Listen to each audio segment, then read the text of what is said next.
Alam mo ba kung bakit may mga taong kahit anong pilit nila, hindi pa rin sila minamahal pabalik?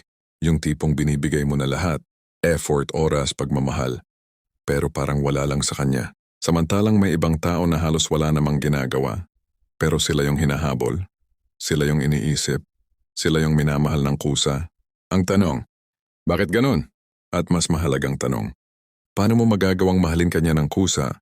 Hindi dahil sa pangungulit, hindi dahil sa awa, kundi dahil gusto ka talaga niya. Ito ang madalas na pagkakamali ng karamihan. Akala nila effort equals love, na kapag mas marami kang binigay, mas dapat kanyang mahalin. Pero sa totoong mundo, lalo na sa modernong relasyon, hindi ganyan ang laro ng emosyon. Parang tanim yan. Kapag araw-araw mo siyang dinidiligan ng sobra-sobra, malulunod din siya. Ang halaman kailangan ng tubig pero hindi baha. Ganyan din ang puso ng tao. Kailangan ng atensyon pero hindi labis. Kailangan ng effort pero hindi obsession. At higit sa lahat, kailangan niyang maramdaman na may choice siya. Kasi tandaan mo to, ang tunay na pagmamahal hindi yan lumalago sa pagkukulang. Pero mas lalong hindi yan tumatagal sa sobrang pagbibigay. Tingnan natin sa modern dating setup. May lalaking araw-araw nagte-text, "Good morning, ingat ka lagi, kumain ka na ba?" Tapos may isa namang tahimik lang. Hindi araw-araw nagme-message pero pag nagparamdam, may lalim, may timing, may mystery. Sino ang mas nakaka-excite? Sino ang mas nakakapukaw ng damdamin? Yung isa predictable, yung isa unpredictable. At sa love game, kung gusto mong mahalin ka ng kusa, kailangan maramdaman niyang hindi mo siya kinokontrol. Kasi once maramdaman niyang hawak mo ang oras niya, emosyon niya at kalayaan niya, dun siya lalayo. Ang pagmamahal ay parang ibon. Kapag pinilit mong hawakan ng mahigpit, pipiglas yan. Pero kapag hinayaan mong lumapit ng kusa, babalik yan sa kamay mo kahit walang tali. Una sa lahat, kung gusto mong mahalin kanya ng kusa, kailangan mong marunong magbigay ng emotional space. Hindi ito cold treatment. Hindi rin ito playing hard to get. Ito ay discipline. Kapag masyado mong pinupuno ang mundo niya ng ikaw, mawawala yung thrill, yung excitement, yung tanong na, ano kaya ginagawa niya ngayon? Halimbawa, imbes na mag-chat ka agad pagkatapos niyang mag-reply, hintayin mo ng kaunti, hindi para magpa-importante, kundi para ipakita na may sarili ka ring mundo. Yung tipong kapag hindi siya nag-chat, hindi mo agad iniisip na may iba. Kasi tandaan mo, ang taong may sariling mundo, mas nakakaengganyo kesa sa taong umiikot lang sa mundo ng iba. Gamitin natin ang metaphor. Parang kape, kapag laging mainit at nasa harap mo, nasasanay ka. Pero kapag nawala sandali, hinahanap mo ulit yung aroma, yung init. Ganon din sa tao. Kung gusto mong mahalin kanya ng kusa, kailangan niyang maramdaman na hindi ka laging nandyan, pero hindi ka rin tuluyang nawawala. Isipin mo to. Si Carlo at si Mia. Si Carlo laging available. Kahit 2 a.m. kapag nag-chat si Mia, gising siya agad. Si Mia naman sanay na, kasi alam niyang anytime na gusto niya, nandyan si Carlo. Pero isang araw, nagbago si Carlo. Nag-focus sa sarili, gym, trabaho, friends. Hindi na agad nagre-reply. Hindi cold pero balance. Napansin ni Mia, bakit parang iba si Carlo ngayon? At doon nagsimula yung curiosity. Hindi dahil sa laro, kundi dahil sa pagbabago ng energy. Kasi kapag hindi mo na pinipilit yung koneksyon, nagkakaroon ng espasyo para maramdaman niya ang pagkawala mo. At sa pagkawala mo, doon niya marirealize kung gaano ka pala kahalaga. Kung gusto mong mahalin ka ng kusa, tigilan mo ang paghabol sa damdamin ng iba. Dahil ang tunay na pagmamahal, hindi mo kailangang pilitin. Ang kailangan mo lang, ayusin mo yung sarili mong enerhiya, mindset at value mo. Kasi kapag nakita niya na masaya ka, buo ka, at hindi mo siya ginagamit bilang source ng kaligayahan mo, doon siya magsisimulang ma-attract. Kung ilalapat natin sa Stoicism, ito yung sinasabi nilang control what you can, accept what you can't. Hindi mo makokontrol kung kailan ka niya mamahalin. Pero makokontrol mo kung paano mo pinapahalagahan ang sarili mo habang hinihintay mo yung tamang oras. Ang pagmamahal na kusang tumutubo ay resulta ng respeto at mystery, hindi ng pressure o sobrang effort. Huwag mong pilitin ang damdamin ng tao. Magbigay ng emotional space. Huwag mong gawing sentro ng mundo mo ang isang tao. Maging unpredictable pero totoo.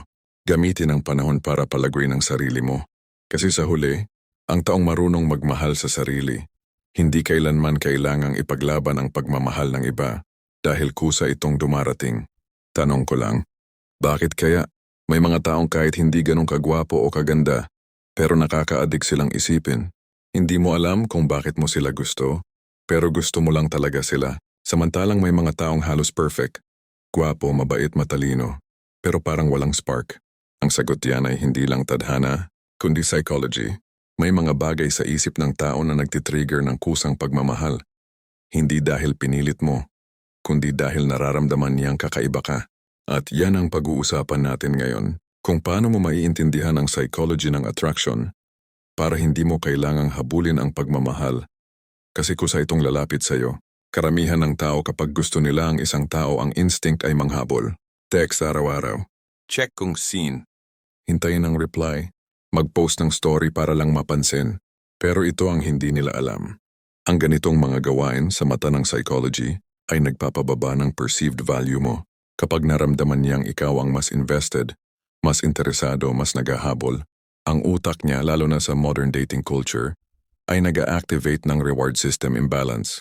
Ibig sabihin, ikaw ang nagbibigay ng effort, siya ang nakakatanggap ng reward, at ang utak ng tao kapag sanay sa reward nagsasawa. Stage 2, fascination. Gusto ko pa siyang makilala. Triggered by depth, passion, and emotional unpredictability. Stage 3, emotional bonding. Hindi ko na siya maalis sa isip ko, triggered by comfort plus excitement combo. Stage 4, voluntary love, kusang pagmamahal. Hindi ko alam bakit, pero gusto ko siyang kasama. Triggered by emotional safety plus mental stimulation. Yan ang gusto mong marating, yung kusang pagmamahal. Hindi mo kailangang sumigaw para mapansin. Minsan ang katahimikan mo na ang bumubulong sa isip niya. Kung gusto mong mahalin ka ng kusa, kailangan maramdaman niyang hindi mo siya kailangan pero pinipili mo siya. Kapag masyado kang invested, nararamdaman niya na ikaw ang mas nangangailangan sa kanya. At ang tao ayon sa psychology, ay natural na nagdi-distance sa kung sino ang sobrang nakadepende sa kanila. Pero kapag nakikita niyang kaya mong maging masaya kahit wala siya, nagkakaroon ng mirror effect, nasisimulan niyang isipin, bakit siya ganun kaayos kahit ako wala? Bakit hindi siya apektado? Bakit parang mas gusto kong maging parte ng mundo niya? Boom! Doon nagsisimula ang curiosity to admiration. At mula admiration, attraction, kusa na siyang nahuhulog. Kung gusto mong mahalin kanya ng kusa, on maging interesting, hindi needy. 2. Mag-iwan ng tanong, hindi ng lahat ng sagot. 3. Magparamdam pero marunong ding manahimik. 4. Ipakita na kaya mong maging masaya kahit wala siya. Kasi sa huli, hindi mo kailangang habulin ang taong para sa'yo. Kailangan mo lang maging taong hindi kayang hindi mahalin. Ayon sa mga Stoic, ang tunay na karunungan sa pag-ibig ay ang pagpigil sa sarili mong impulsive desires. Hindi lahat ng nararamdaman mo, kailangan mong ipakita agad. Hindi lahat ng gusto mong sabihin, kailangan mong sabihin. Kasi minsan, ang tahimik na enerhiya mo ang mas nakakaingay sa puso ng iba.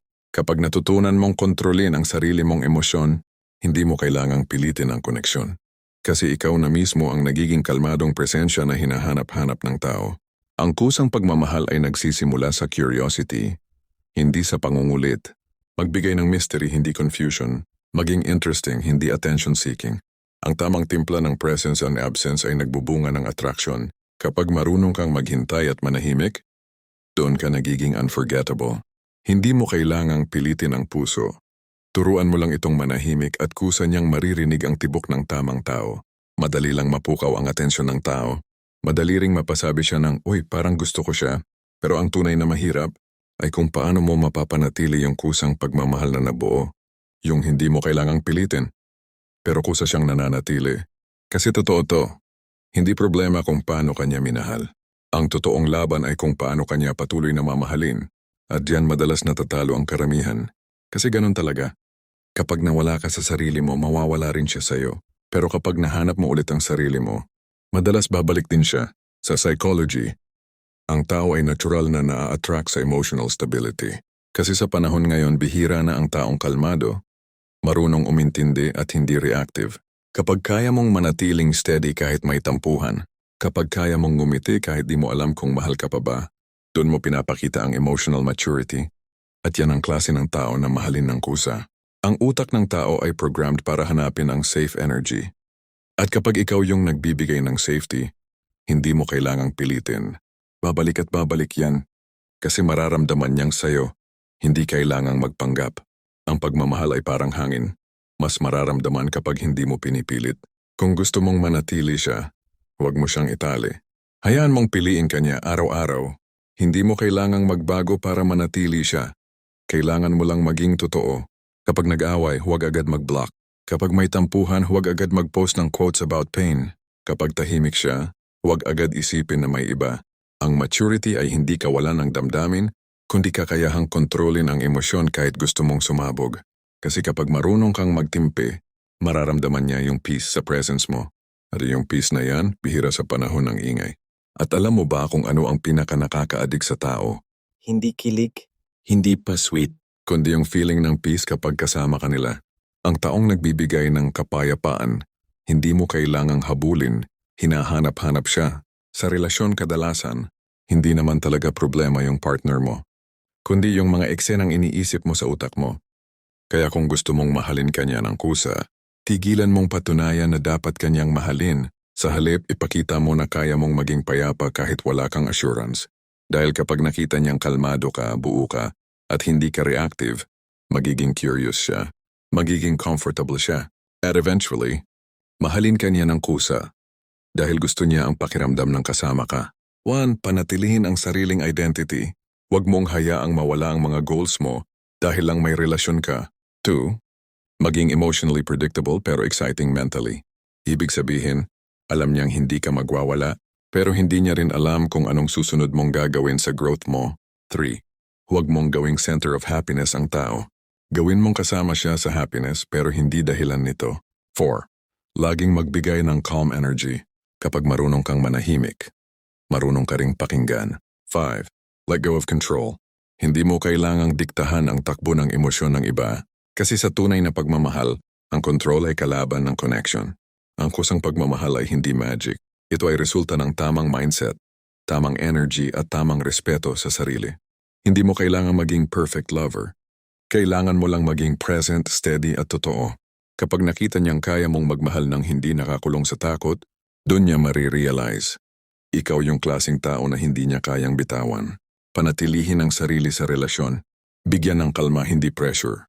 Huwag mong pilitin ang consistency, hayaan mong natural. Emotional maturity, kusang pagmamahal. Kapag tahimik kang nagmamahal, maririnig ng puso niya ang totoo mong intensyon. Hindi mo kailangang habulin ang taong para sa'yo. Kapag handa na siya, ikaw ang hahanapin niya. Kung may natutunan ka sa video na ito, i-comment mo sa baba. Gusto kong mahalin ng kusa kaya una kong minahal ang sarili ko. At kung gusto mo pa ng ganitong mga real talk, Stoic-inspired na love advice, like mo itong video, mag-subscribe ka at i-on mo ang notification bell para sa mga susunod pang video.